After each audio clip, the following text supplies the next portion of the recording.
Dudley Castle, one of the most famous ghosts is the Grey Lady, believed to be a woman named Dorothy Beaumont. She was the wife of the deputy commander of the Royalist forces at the castle during the siege by Parliamentarian soldiers in 1645. Dorothy gave birth to a daughter, Frances, in 1645, but the child only survived a few months and was buried at St Edmund's, known locally as Bottom Church. Dorothy never recovered from this loss and passed away herself during the siege. Her body could not be buried with that of the daughter, as the church was destroyed prior to the siege to stop it from being used as a vantage point by the parliamentarians. Dorothy's body was allowed to be taken through the parliamentarian lines to be buried at St Thomas's Church, known locally as the Top Church, but her husband was not allowed to accompany the funeral procession. Since then, the ghost of Dorothy Beaumont has been seen many times floating down the steps of the keep or passing through the buildings of Sharrington Range. Alternatively, during the siege by Cromwell's troops, the Grey Lady, who some believe hung herself, swung to and fro for several hours from one of the battlements of the Royalist stronghold. In fact, in 2014, a photo was taken, allegedly of the Grey Lady, maybe with a child, emerging from the court window of Sharrington Range. Another much reported ghost at Dudley Castle is that of a Civil War drummer boy. He was killed by a single bullet. He's heard many times at night, banging away on his drum, in various drum rolls as if in battle. It's deemed as bad luck to hear or see him, due to the unfortunate nature in which he died. The most haunted location in the castle is thought to be Chapel Undercroft.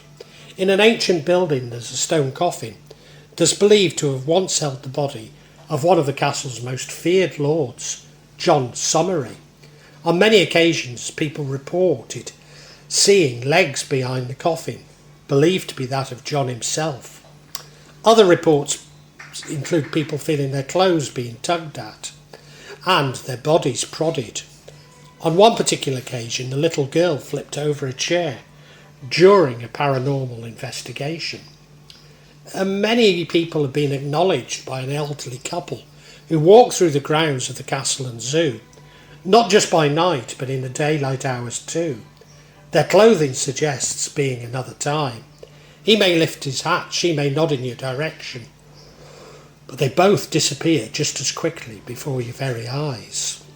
There is a monk dressed in black, referred to as Black Monk, seen in and around the vicinity. The same vision in the nearby ruins of St James's Priory, close to the Priory estate, and originally belonged to a Benedictine order linked to much Wenlock, and did indeed wear jet black habits. Visitors to the Queen Mary's Ballroom have heard the thumping sound of Wigan's chosen few, footsie, when no DJ or band are present. Frankly, I find this hard to believe. However, more believable are the reports of a youthful ghost called Big Phil, offering visitors ice creams.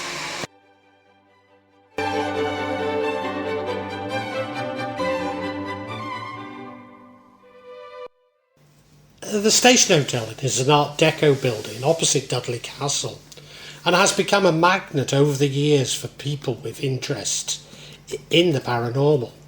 One of the biggest draws for those interested is in the supernatural is the infamous room 217. When a manager slept over in 217, he'd hung a football shirt on a hanger over the wardrobe, but his sleep was disturbed at 3 a.m. by a whispering sound in both ears. He turned over and saw a woman standing in the corner of the room, leaning over the dressing table. The woman was wearing a black dress down to the floor, with tight-fitting sleeves to her wrist. She had dark hair scraped back and it was tied into a bun. As she was seen, the whispering stopped, and then the light was turned on and the woman disappears. However, when he awoke in the morning, the football shirt was neatly folded, lying on the foot of the bed. Yes, the lady was a baggy and annoyed at the disrespect for the shirt. A blonde barmaid was changing a barrel in the cellar in 2005 when she heard a man's voice whispering. She saw no one but heard footsteps down the corridor outside the room. Another time she went to get an extra beer glasses from the cellar. Whilst carrying a plastic tray full of them, she saw the silhouette of a man about 7 feet tall. He stepped out in front of her and blocked her path. She described him as being solid. She said, "George, do you mind? I've got a job here. I've got to get these glasses upstairs." He stepped back, and as she walked past, she said it was like walking past an open freezer. George may have been George Williams, a one-time manager of the hotel, who'd allegedly murdered Elizabeth Hitchins, a servant girl he lured into the cellar. Legend has it that as Elizabeth spurned his advances and threatened to tell his wife, prompting Williams, or was it Williamson, as he is known, to strangle and stab her before hiding her body in a barrel. Alternatively, it could be the spirit of George Lawley, a writer who knew of Elizabeth's murder and wrote it in a ledger which he hid. To this day, the ledger has not been found. It appears that the character of his name was a local historian who at the time worked for the brewery as a writer. The jolly Collier Dudley, the Westbrook family, had lived in the former inn for 2 years before their ghostly outbreak. A young blonde woman, wrapped in white and wearing lipstick, was seen in various parts of the house, as was a phantom bald man. Beds were moved, knocking started, and footsteps were heard in empty parts of the building. Eventually, as strangely as it had started, the hauntings ceased. Spare Room Cafe was the Crown Hotel on the corner of Wolverhampton Street and Priory Street in Dudley. An icy cold chill and mysterious bangs and crashes from empty rooms are all blamed for what an unknown entity which had found home in the cafe. A fish and chip shop based in the building also reported strange events and a string of bad luck.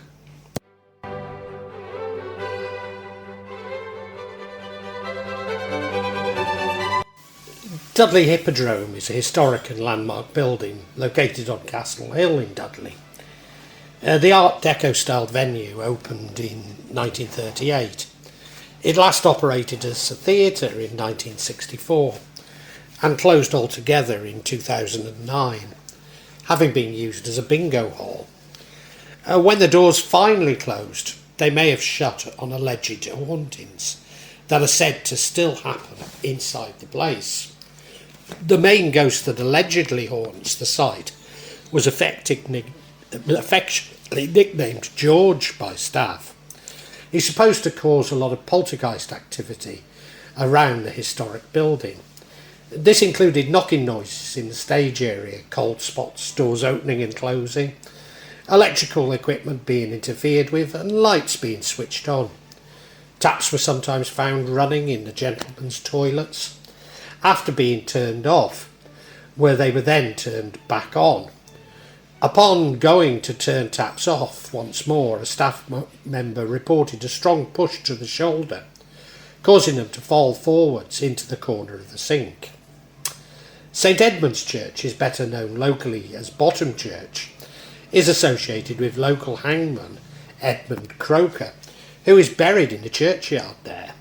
Local legend maintains that at the stroke of midnight, the ghost of Edward Croker rises from the grave to be pursued by the shades of those he has executed. One popular of Croker's ghosts concerns a group of young men drinking in the nearby Hawkshead pub. They dared one of their number to spend the hour after midnight sitting on Croker's grave for a bet. In order to prove he had done it, the young man had to leave a dagger plunged into the earth of the grave.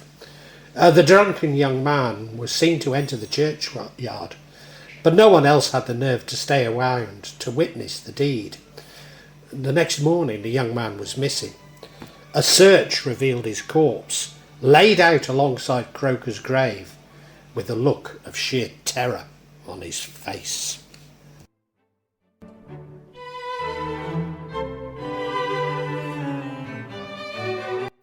Dudley Canal runs through limestone tunnels beneath Castle Hill. It's here that the ghosts of two children have been seen, near to the entrance to the Wren's Nest tunnel. The story is that the youngsters tried to go through the tunnel on a homemade raft and perished in the attempt. They are briefly seen standing just above the waterline, as if awaiting rescue by the tourist boats as they pass by there. A man in old-fashioned working clothing has also been seen in the deeper parts of the limestone caverns. Visitors often comment on how authentic he looks, until told afterwards that no present-day employees were working there at the time of the sighting.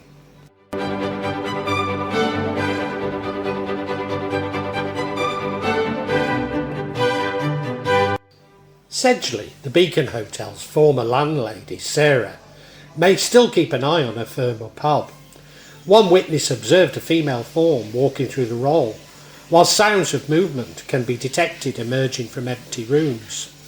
A man in old-fashioned clothing has been observed on the site, although there's nothing unusual about that in Sedgley, I have to say.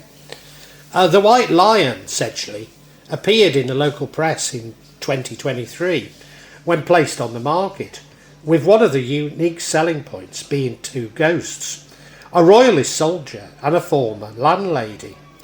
Alas, there was no mention that this is where I used to catch the coach to Wigan Casino from. Sedgley Turls Hill folklore places a veiled lady and her two adult sons in this area. The woman's children are said to have taken their own lives in separate incidents.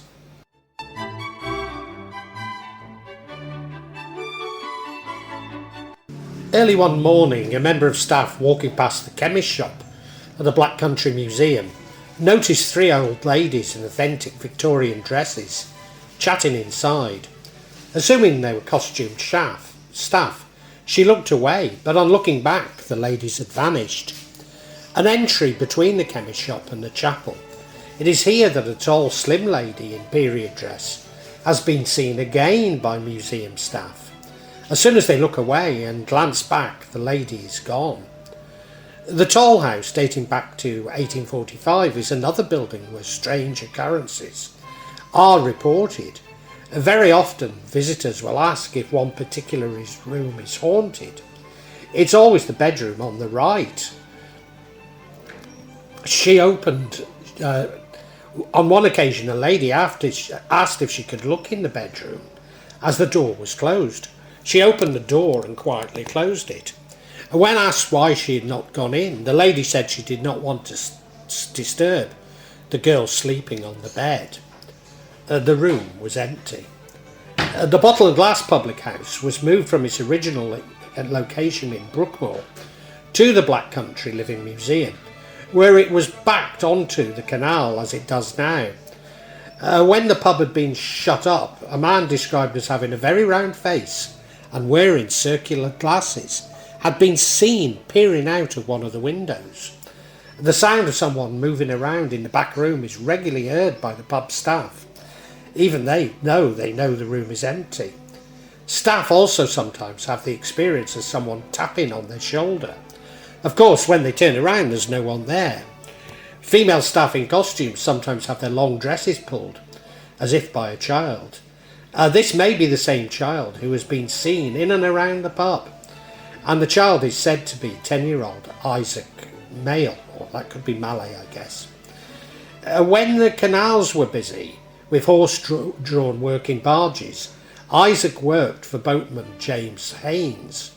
One very foggy night, Haynes, with two of his men, were leading the horse back to its stable. In the dense fog, the horse lost its footing and fell into the canal, with young Isaac clinging desperately to its back. The only thing Haynes and his men cared about was rescuing the valuable horse.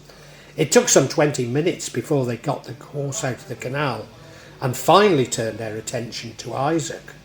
But it was too late. He'd already drowned. The inquest was held in the Bottle and Glass, and a verdict of accidental death was delivered. However, Haynes and his men were severely criticised for allowing poor Isaac to drown that night.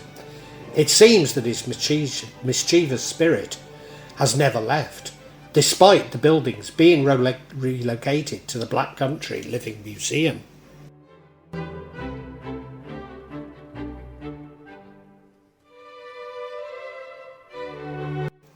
Nearly 50 years ago, in an area near the Crooked House in Gornel, someone reported coming across old Winding engine house on a colliery site. The engine house was subsequently dismantled and moved to the museum.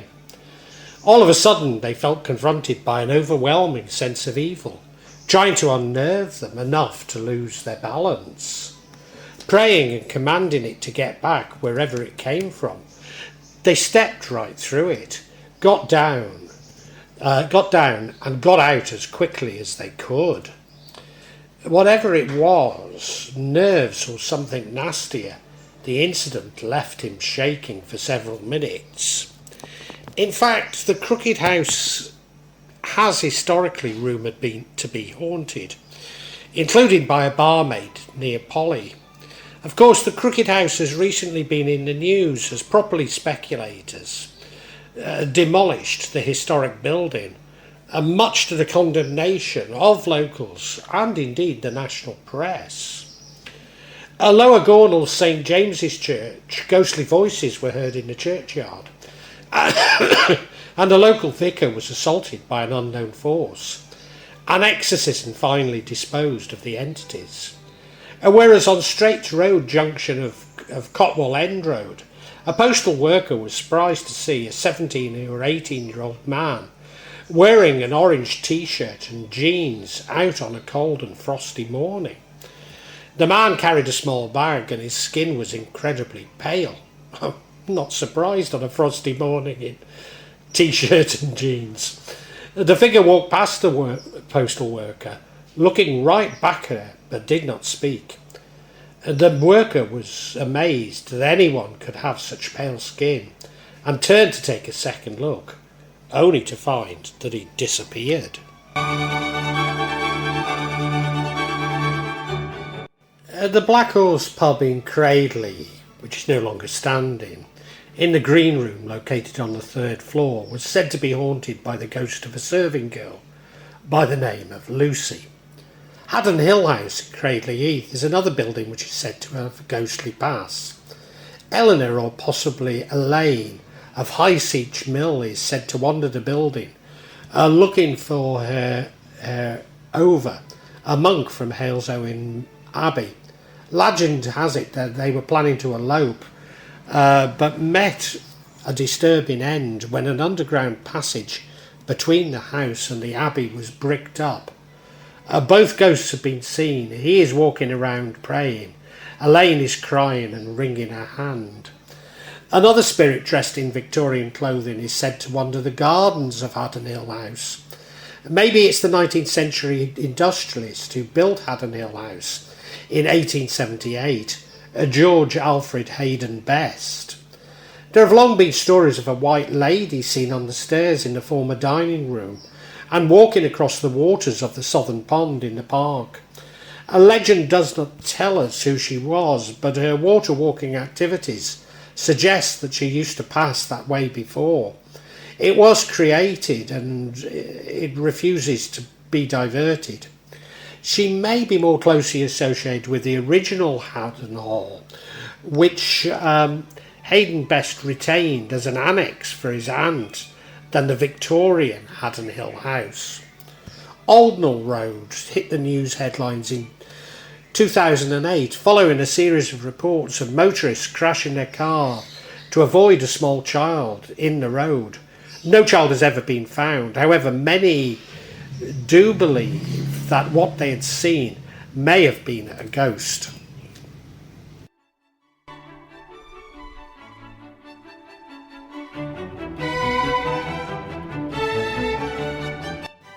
At the starving Rascal, Amblecote, sometime around 1870s, a tramp came to the door of the pub asking for food and shelter. The landlord at the time refused, and being a harsh winter, the next morning the beggar was found dead on the doorstep. The story goes that the pub has been cursed by the vagrant ever since, with dark shadows hanging over its walls. Wet footprints can appear on the floor even when the weather is dry, and staff and customers alike have both felt and seen a figure described as an old man in various parts of the pub. Customers have had the experience of seeing a hand reach out and grab their pint, only to find nobody there. The pub, which was originally called the Dudley Arms, changed its name in 1977 to reflect the tale, and a new sign was made showing the beggar and his disgruntled ghost. The pub has hot and cold spots as well as shadows on the walls. Bottles are said to come off the shelves, and a shadowy figure down the cellar is a fascinating place. The Talbot Hotel dates back to the 1630s and was formerly home of the rich and influential linemaster Richard Foley. As a coaching inn, the Talbot was a social and business centre in Stourbridge. Today, an extensive network of cellars beneath the building extended under the streets and the adjacent shops. These tunnels are closely connected with paranormal goings-on and have been reported to take on a frightening and oppressive atmosphere. During the 18th century, the landlord of the Talbot Hotel had an affair with a young lady who fell pregnant by him. The baby was stillborn, and he hid the body behind one of the walls in the cellar in order to remove evidence of the affair. Shortly afterwards, the mother died in room 19, and thereafter it was said to be haunted by a lady in white who wanders all over the building, but particularly in the area around room 19. She's been seen by staff and residents alike, sobbing and searching for a lost baby. Nobody knows why the beer glasses stick to the wall at the Somerset pub in Stourbridge. The old Manor House in Stourbridge, hundreds of people flocked to this house after a ghostly 7-foot-tall nurse appeared.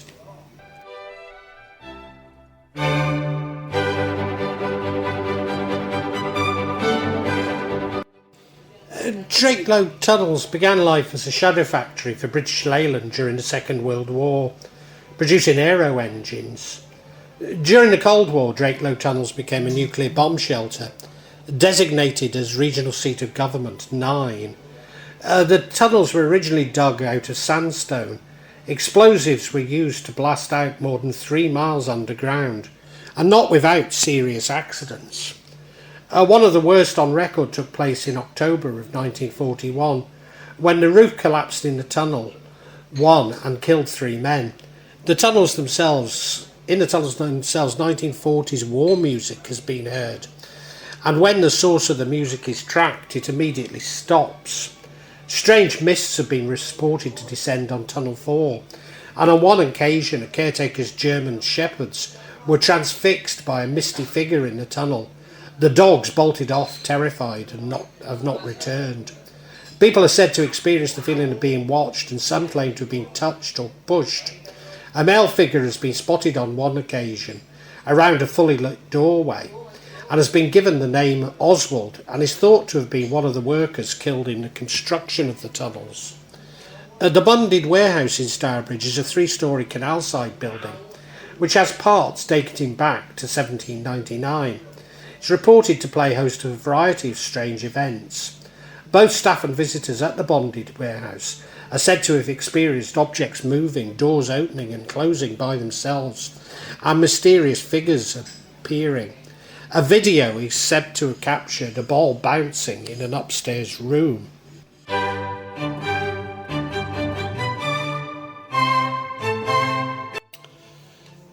Gibbet Lane, Stourbridge, in 1812, gentleman farmer Benjamin Robbins was brutally attacked. The 57-year-old was making his way back home to Dunsley Hall, following a successful day at Stourbridge Market. He had been drinking in the Nag's Head, celebrating when 32-year-old William Howe, a working-class joiner, clocked eyes on him. William was known for liking quality hats and quality clothing, and fancied himself as a bit of a highwayman, but without a horse because he could not afford one. He was looking for someone to rob, and unfortunately Benjamin Robbins was in the wrong place. After leaving, Benjamin was making his way down Fairtree Lane, known as Gibbet Lane, when he noticed a person behind him catching up rapidly. Robbins was just half a mile from Dunsley Hall when William caught him and pulled out a cocked pistol. William then shot Robbins in the back and robbed him, leaving him for dead on the lane. Robbins got just 21 shillings on him, just over 21 shillings on him, and a fine silver pocket watch. But defying the odds, Robbins managed to crawl his way back to Dunsley Hall and was looked after by 2 doctors. He lingered between life and death for 10 days and died on December the 28th, 1812, from his wounds. The gentlemen farmers were scared by this and the fact that somebody could just be killed like this and robbed. The magistrates decided to call in 2 Bow Street runners to investigate the case. There was a reward of £100 from Robin's own family, and also £50 from Kindler residents, and another £50 from Stourbridge residents put up.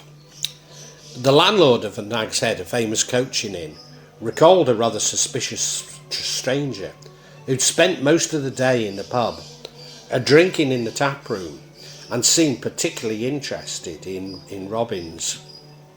He described the man as short and thick-set, about 30 years of age, and wearing an elegant fawn-skin racecoat, riding boots and a tricorn house. This fawn-skin waistcoat was to prove Howe's undoing. It was stated that a man wearing such a garment was seen to hire a gig to take him to Ombersley. The runners tracked down William Howe and arrested him. He was taken to Stafford Jail, but did not admit anything, though in the end there were 2 pieces of evidence that condemned him. Firstly, he pawned a silver pocket watch in Worcester, and the pawnbroker remembered his face. Secondly, he got a pair of pistols, which were later discovered. Whilst he was in jail, he got a fellow prisoner to pass a letter to his wife to tell her where the second pistol was hidden. It was hidden in a haystack in Old Swinford. The letter said to get rid of it, though Howe had not been married very long and did not realise his wife could not read. She had to give the letter to somebody else to read it, and the game was up once this person read the letter and realised the content of it. The trial did not last very long, just a few hours in fact. He was sentenced to hang, and he was said to have confessed to the murder of Benjamin Robbins on the scaffold. Having hung him, they also gibbeted him. His body was put in a very strong iron cage, and the cage was hung on a tree very high up on the lane, where the actual attack took place. It's believed that his bones were taken down and buried underneath the tree. When he was buried under the tree, they put a dagger through where his heart would have been. The idea is that the dagger is supposed to keep the spirit of a dead person in the ground. It didn't work because the spirit of William Howe very quickly made himself known. Even whilst he gibbeted, there's a story that 2 schoolchildren in 1213 came along to look at one, and one of them shouted up to ask William how he was. He got an eerie response back of cold and clammy. People claim to have heard metal rattling in the area he was gibbeted. People claim to have experienced a dark figure following them down the lane. Even today there are stories from Gibbet Lane, although the latest report of the sighting of William Howe's ghost was in 1940, when a local woman walking along Gibbet Lane on a clear moonlight night became aware of a man following her. She insisted that the phantom's neck stretched and swayed from side to side as if broken. The figure disappeared on reaching a spot where William's House corpse had hung in chains for more than a century.